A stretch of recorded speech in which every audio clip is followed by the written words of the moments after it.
नाम यहाँ दर्ज कराने का मौका सरकार ने दिया। तो ये दोनों बदलाव व्यक्ति से मेरे लिए चैलेंज थे।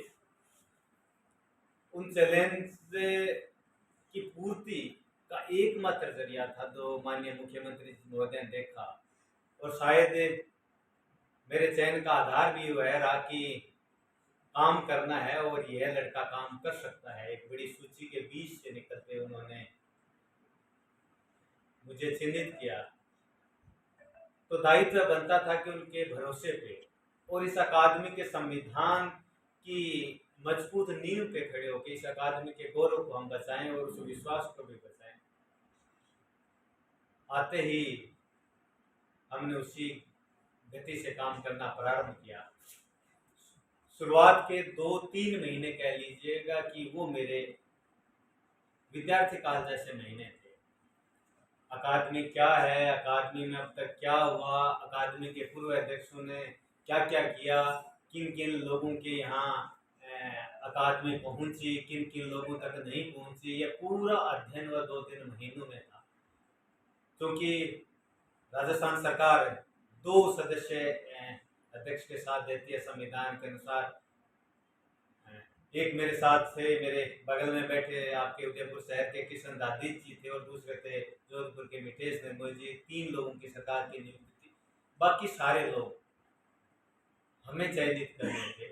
वो लोग कौन कौन हो सकते हैं, किस किस क्षेत्र से हो सकते हैं, किस किस वर्ग से हो सकते हैं, किस किन विकल्पों के साथ हमारे साथ मौजूद हो सकते हैं। तो ये पहला हमारा इम्तिहान था, और उस इम्तिहान को हमने बड़ी मुस्तैदी, बड़ी जागरूकता, तमाम आरोपों घेरों को सहते हुए हमने पार किया। वो 2-3 महीने उन लोगों के ढूंढने के भी महीने थे जो लोग आज तक अकादमी में नहीं आए हैं या उनको प्रतिनिधित्व नहीं मिला है।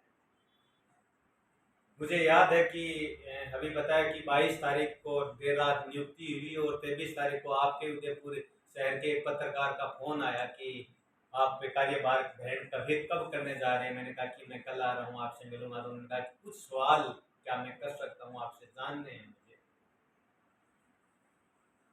उन सवालों के बीच में सारी बातें थी जो आज मैं कर रहा हूँ। मैंने एक जवाब उस पत्रकार साथी को दिया कि अकादमी में आने से अब तक मैं शेष था, सरकार ने ये मौका दिया है, तो मेरी पहली प्राथमिकता रहेगी कि जो शेष थे अब तक वो मेरे लिए विशेष हों, और जो अब तक विशेष रहे हैं उनके लिए अगर कुछ शेष रहा तो हम उन विशेष का सम्मान करेंगे, और विशेष से आग्रह करेंगे कि इस 63-64 साल के इतिहास में जो शेष हैं उनके सम्मान में आप विशाल हृदय प्रस्तुत कीजिएगा और उन्हें मौका दीजिएगा। ये उदयपुर संभाग आदिवासी बाहुल्य संभाग है। यहाँ भील है, यहाँ ग्रासियां हैं। जानकर दुख हुआ कि उस वर्ग की कोई भी नुमाइंदगी आज तक यहाँ नहीं थी। मैं उन लोगों को ढूंढने डूंगरपुर गया, मैं उन लोगों को ढूंढने बांसवाड़ा गया, यहाँ हुआ, और हमें वहाँ से कुछ लोग मिले। उन लोगों में से डॉक्टर सुनीता घोगरा भी एक हैं जो हमारी अकादमी की उपाध्यक्ष हैं, जो डूंगरपुर की रहने वाले हैं। तो ये सुखद संयोग हमारे साथ जुड़ा। कुछ ऐसे क्षेत्र हैं जिन क्षेत्रों से नुमाइंदगी बहुत कम रही है।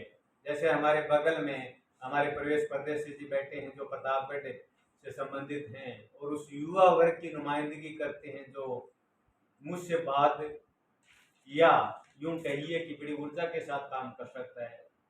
हमने प्रवेश परदेशी जी को बतौर सरस्वती सभा सदस्य संचालिका सदस्य के लिए भी नामित किया। उनके बीच में हमारे साथ अनुभव भी जोड़ने थे जिन्होंने काम किया, जो धरातल पे विचार के लिए, साहित्य के लिए लड़ रहे थे, उन लोगों का भी चयन करना था। हमारे बीच अनुभव के धनी और संघर्ष के धनी प्रोफेसर हेमेंद्र चंडालिया जी बैठे हैं। ये हमारे सम्मानित सरस्वती सभा के सदस्य चयनित हुए। देश और दुनिया में अपनी कविता के माध्यम से पहचान बनाने वाले लोग भी हमारे प्रांत में रहे हैं। उनकी स्मृतियों को भी नमन करना था और उनकी नुमाइंदगियों का भी लाना था। उसी कड़ी में उदयपुर निवासी नामी गीतकार नंद चतुर्वेदी जी भी हमारे स्मरण में थे और उनकी बेटी डॉक्टर मंजू चतुर्वेदी जी हमारे बीच हैं। ये हमारे सरस्वती सभा के सम्मानित सदस्य हुई। इसी तरीके से हमें जोधपुर की देखें तो मदन डागा और सावित्री डागा जो क्रांति के वाहक रहे, ध्वज धारक रहे और अपने गीतों के माध्यम से जन सरोकारों को लेकर रहे। उनकी बेटी डॉक्टर सुनीता डागा जो रचनाक्रम है, उनको हम सरस्वती सभा में लेके आए। नट बंजारा वर्ग जो घुमंतु वर्ग है, उनकी एक युवा प्रतिभा सरिता भारत को हम अलवर से लेके ऐसे ऐसे लोग थे हमारे बीच। मीणा समुदाय के देश भर में आवाज उठाने वाले आदिवासी विमर्श के पर काम करने वाले डॉक्टर गंगा साहेब मीणा थे जो जेएनयू में है, उनको हम सवाई माधोपुर के निवासी उनको हम लेके आए। आदिवासी गील वर्ग से सामाजिक क्षेत्र में काम करने वाले, रचनात्मकता को समझने वाले आईपीएस डॉक्टर टीसी डामोर साहब को हम संचालिका और सरस्वती सभा में लेके आए। दलित वर्ग के तमाम उठाव को लेकर हम डॉक्टर उमेद गोठवाल जी को, अन्य अन्य लोगों को हम इस बीच सरस्वती सभा में लेके आए। यह सरस्वती सभा यूं कहिए कि तमाम वर्ग का प्रतिनिधित्व करने वाली थी। जयपुर से महिला के बीच में अल्पसंख्यक वर्ग के हिसाब से तस्नीम खान को हमने अपनी सरस्वती सभा में लेके आए थे। तमाम मोर्चों को देखा, कुछ पक्ष अनछुए भी रहे जो दायरों में हमें बांध नहीं सकते थे। फिर भी एक समग्र सरस्वती सभा का संचालिका का निर्माण हमने सबसे पहले किया, जो एक बड़ा चैलेंज था। तमाम व्यक्तिगत विरोध, तमाम राजनीतिक विरोध इस बीच हमें झेलने पड़े। आप मीडिया तक ये भी बहुत सी ऐसी बातें, अनर्गल बातें भी पहुंची होंगी, वो आप कुछ बदलाव करते हैं तो स्वाभाविक आरोप प्रत्यारोप में बातें पहुंचती हैं। लेकिन अकादमी के द्वार हमने सबके लिए खुले रखे। हमने ये कहा कि 1 साल, 2 साल, 3 साल का अध्यक्ष का कार्यकाल होता है। आप कभी भी आइएगा, तमाम दस्तावेजों का निरीक्षण कीजिएगा और कहीं आपको हमें चिन्हित करने का मौका लगे तो आप बेबाकी से सवाल कीजिएगा। तो इस सवाल की श्रृंखला में जब पूरा देश या यूं ये देश के मुखिया तक मीडिया से दूर भाग रहे हैं, हमने यह संवाद श्रृंखला कायम की।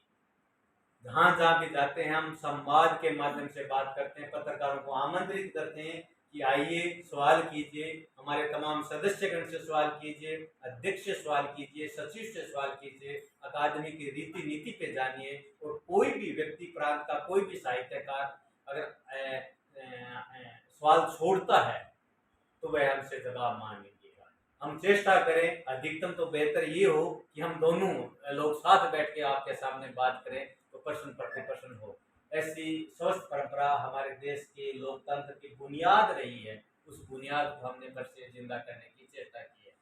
मैं 1 साल आज हुआ है, इसको उत्सव के रूप में नहीं मानता, एक पड़ाव मानता हूँ। और मैंने सोशल मीडिया पे लिखा कि यह बेमिसाल जैसा कुछ नहीं है, ये अकादमी के संविधान की राह पर चलने की चाल है, प्रारंभ है, ये शुरुआत है। और उस शुरुआत का बेमिसाल होगा 3 साल, जब हमारा कार्यकाल एक टर्न पूरा होगा, तब हम बता पाएंगे कि हमने ये किया है, ये करने का सपना लेके आए थे। आज मैं इतना कह सकता हूँ। और कल रात को मैं कुछ सोशल मीडिया पे डाली हुई पोस्ट, उस समय के अखबार में छपे हुए इंटरव्यूज देख रहा था। मैंने बहुत बारीकी से उनका अध्ययन किया और ये महसूस किया कि 1 साल पहले अध्यक्ष बनने का उत्साह का समय था, वो बड़े बड़े सपने देखने का वह समय था। क्या आज उस इंटरव्यू को मैं पढ़ूं, मेरी उन पोस्ट को पढ़ूं, मेरी उस बयान को पढ़ूं, तो मुझे उन बयानों पे गर्व होगा या शर्मिंदगी महसूस होगी? कह रहे यार ये मैंने क्या कह दिया था, ये मैं कर नहीं पाया। या फिर ऐसा होगा कि उस वक्त मैंने कहा और आज हमने ये करके दिखाया है। क्या आत्म अवलोकन का वह रात भर का मेरे लिए समय था। लेकिन मैं सुखद एहसास में हूँ, हम सब खुशी में हैं कि जो हमने कहा, आप भी समय हो तो उनका पूर्वावलोकन कीजिएगा कि 1 साल पहले कार्यभार ग्रहण करने वाले दिन हमने क्या कहा था, आज हम क्या कह रहे हैं। तो जो उस समय हमने कहा उससे कहीं अधिक हम प्राप्ति में हैं। तो यह हमारे लिए पड़ाव इसलिए उपलब्धि मूलक है सरकार के द्वारा नियुक्ति या पूर्णतः राजनीतिक नियुक्ति है। सरकार का मुखिया अपने विचार के व्यक्ति को तय करता है कि यहाँ अध्यक्ष कौन होगा, लेकिन ये बड़ी गौरवशाली स्वायत्त शासित संस्थान भी है। सरकार के द्वारा वित्त पोषित है, लेकिन ये ऑटोनोमस है। यहाँ की सरस्वती सभा संचालिका जो निर्णय ले लेती है वह मान्य नियम होते हैं और उन नियमों की पालना में हम सब आबद्ध होते हैं। तो उन नियमों के तहत नई नई योजनाएं हमने प्रस्तावित की और जो पहले से योजनाएं थी उनको हमने गति दी। पहले दिन हमने ये महसूस करते हुए तय किया कि राजनीतिक नियुक्ति प्राप्त करता व्यक्ति का मन और मस्तिष्क कहीं कहीं राजनीति में भ्रमित रहता है। वह अपने विचार को स्वीकार करता है और दूसरे विचार को नकारता है। सबसे पहले हमने वही लोकतंत्र की बुनियाद जो पंडित जवाहरलाल नेहरू इस देश को सौंप के गए, महात्मा गांधी इस आज़ादी की मुहिम में सौंप कर गए, वो यह थे कि तमाम पक्ष प्रतिपक्ष को साथ चलते हुए हमें इस संस्था के नींव को और मजबूत करना है। और उस कड़ी में हमने सचिव महोदय से निवेदन किया कि अब तक के कौन से बकाया काम है उनको प्रस्तुत किया जाए।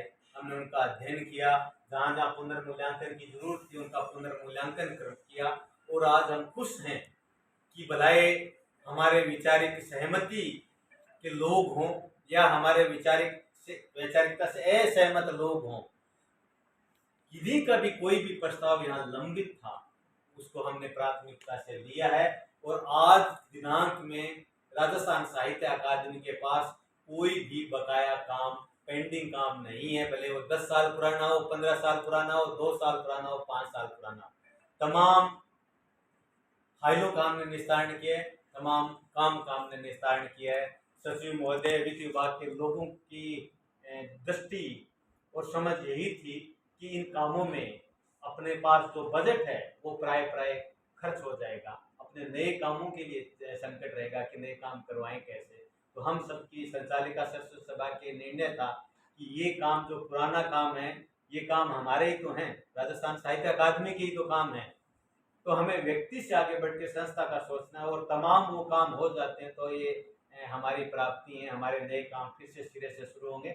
और हम आश्वस्त भी थे कि माननीय मुख्यमंत्री बार बार कहते हैं, शायद देश भर में ये पहले मुख्यमंत्री होंगे जो कहते होंगे कि आप मांगते मांगते थक जाओगे, मैं देते देते नहीं थकूंगा। तो ऐसे मुख्यमंत्री पे हम भरोसा था कि हम बजट की मांग करेंगे, अतिरिक्त मांग करेंगे, कोई कार्य योजना लेके जाएंगे तो हमें अतिरिक्त स्वीकृति देंगे और ये ऐसा संभव भी हुआ है।